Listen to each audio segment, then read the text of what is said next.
so? Must be 100 years since that nasty business with your papa. Has it been that long?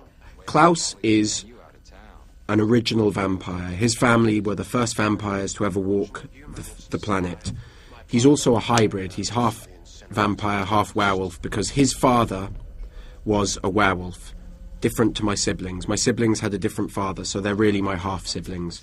So when we were made vampires 1,000 years ago, and we each made our first kills, part of the werewolf curse is when you make your first kill, you're werewolf. You transform. So it was then that my hybrid nature became apparent, and so that's who he is. And because of that, he's pretty much indestructible. There's a very, very complicated way that he can be killed, but I don't think anyone needs to know that. We don't need to go into those details. Nobody needs to know how he dies. If we're gonna be nice to each other, then I will need that glass of champagne. It's darker, I think. I mean, Vampire Diaries is dark in the way, people are pulling out hearts and so on, but I mean sort of psychologically dark, really.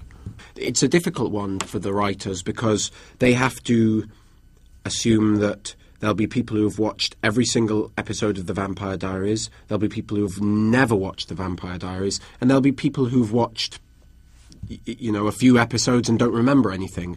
And so we share a lot of the same mythology.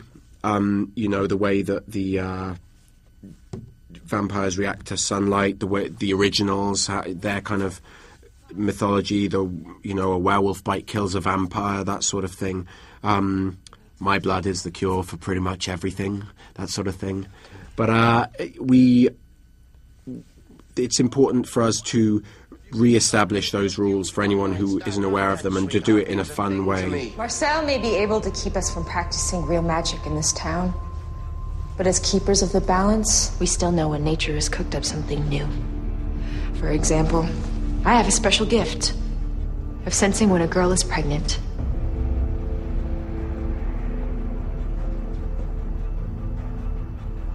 What? I know it's impossible. What are you saying? Niklaus, the girl is carrying your child.